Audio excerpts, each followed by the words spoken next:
Hello, we're going to be seeing the story of Emma Watson. Dear, it's not a very good time to be Emma Watson, is it?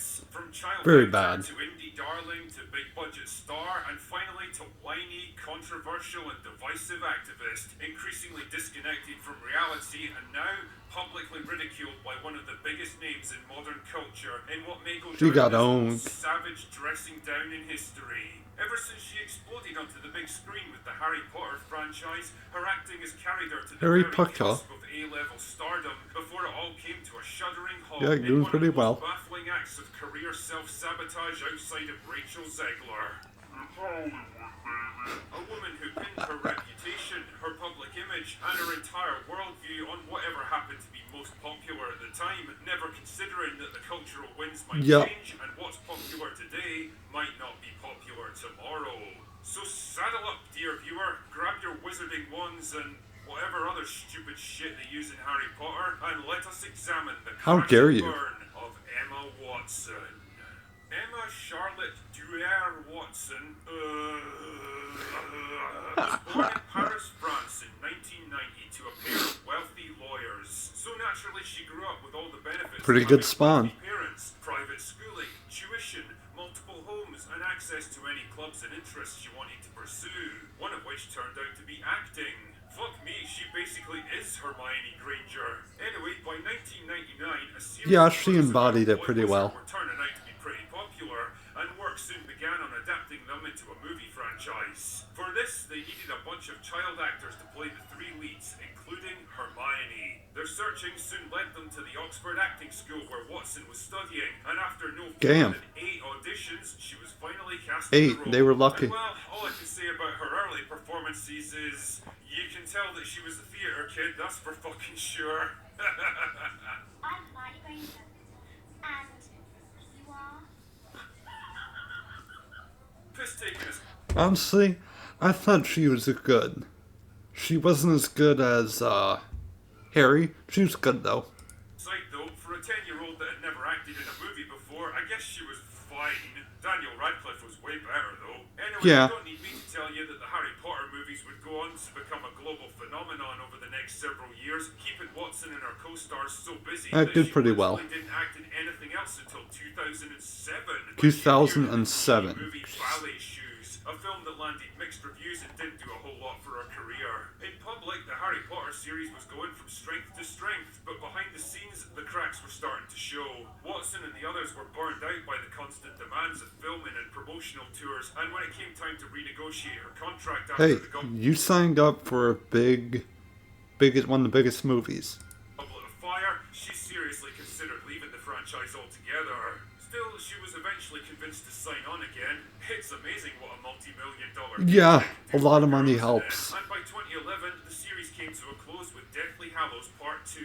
For the first time in more than a decade, Watson was on her own. She'd basically grown up with Harry Potter. She'd never had a normal childhood or lived a normal life, and she likely never would. No, Keep she that one in didn't. mind because it'll be important later. The question now was how to escape the long shadow of Hermione Granger and forge a career of her own. Her first few outings were mostly low-budget indie movies, everything from biopics like My Week with Marilyn to romantic dramas like The Perks of Being a Wallflower, and even heist movies like Bling Ring. None of I've them never were seen big any of hits, but those. they did at least prove that she could be more than a mildly annoying bookworm with crappy hair. 2014 saw her move into She big can budget act when films she this year wants with to. Darren Aronofsky's Noah, followed up by low-budget thrillers Colonia and Regression.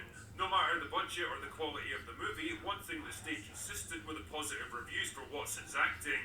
Now in her mid-20s and arguably at the peak of her career, she was developing a reputation as an eclectic and confident performer, willing to take on challenging roles and play against type, Yup. equally at home on the big or the small screen. An actor who wasn't just chasing fame and money, but taking on projects with actual artistic merit. Well done, Emma. Her star was rising. She was rapidly becoming the new it girl of Hollywood. Young, talented, intelligent, and sophisticated, she could navigate interviews like a pro. She was She's a natural hard in keep front of the doing what camera, she and was she held doing. all the correct opinions on important political topics. Yeah. When the Me Too Correct movement kicked off, opinions. Emma was all over it like a fly on shit, making speeches about feminism, establishing activism groups, and even getting appointed to the UN as their goodwill ambassador for Oh my women. god. Because Woman, you're an actress, not a fucking activist.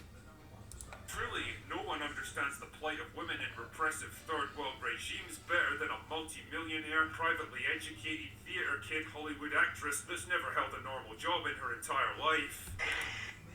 I understand oppression.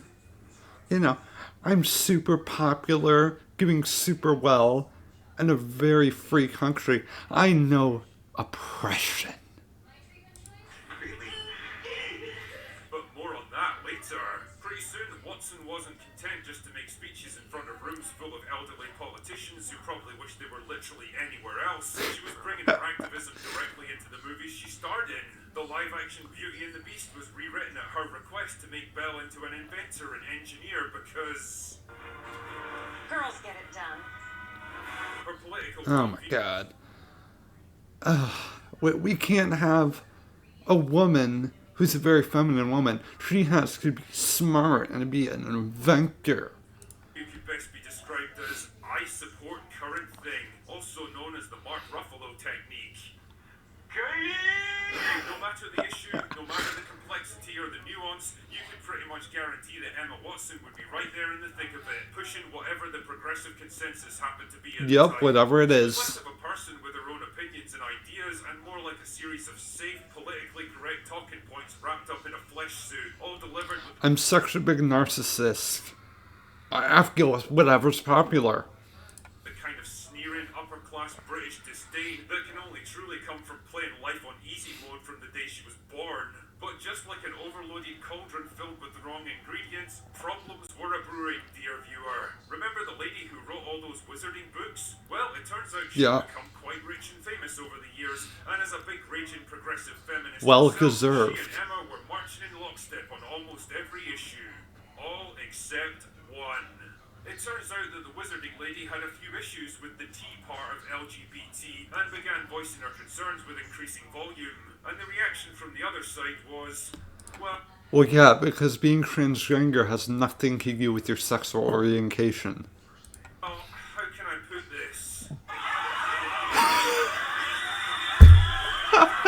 Now, Emma was a bit of a Oh. because she made it her mission in life to support current thing. But now the Wizarding Lady, who she owed her entire career in stardom to, was openly attacking one of the most sacred parts of current thing. What to do? Should she Oh, what a little bitch.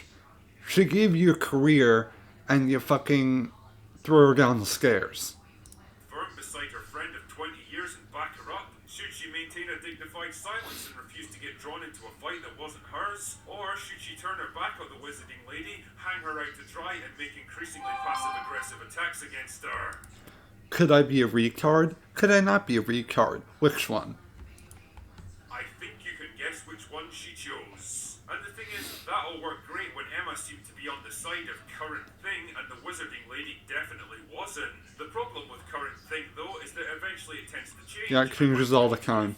The cultural winds had shifted dramatically. Public opinion on the issue was changing, and suddenly the Wizarding Lady wasn't seen as the evil witch who had to be defeated anymore. Now people were beginning to actually listen and even openly support her, and it began to occur to Emma that she might have backed the wrong horse on this Yeah, one. you screwed the pooch.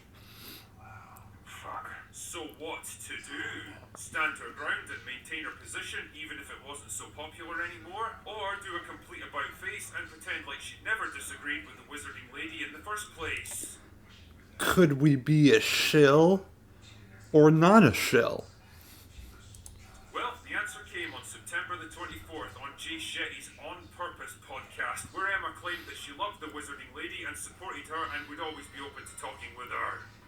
Bullshit! Oh, really? That's interesting coming from someone who spent half a decade shitting on her. Now, if you were feeling forgiving, you could probably write this whole thing off as a slightly cowardly but very pragmatic decision by someone who senses the political sands moving beneath her and doesn't want to get pulled down by them. And that might have been all she wrote, except this particular interview came to the attention of the Wizarding Lady, who until now had stayed pretty quiet on the topic of young Emma. Not anymore, as it turned out, when she decided to deliver the mother of all dressing down a couple of days later in a very lengthy Twitter post Roasted. calling out Watson as a spineless grifter, a shameless opportunist, a fair-weather friend, and a spoiled, privileged brat that had never worked a day in her life and was only trying to cozy up to her again because it was politically safe now.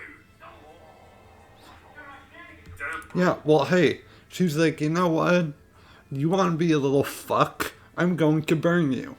But I've seen Mortal Kombat fatalities that were more forgiving than this. I've seen many a debate, many a scathing put down and brutal rebuttal in my time, but never in all of my days have I witnessed a person publicly dismantled with such brutal finesse. It wasn't just a takedown, it was a full-scale verbal evisceration. A KO. And proof that if there's one group of people you really don't want to piss off in the online space, it's fucking writers. Especially billionaire writers with hundreds of millions of fans behind them who built their entire Who are careers very on right. basically nothing.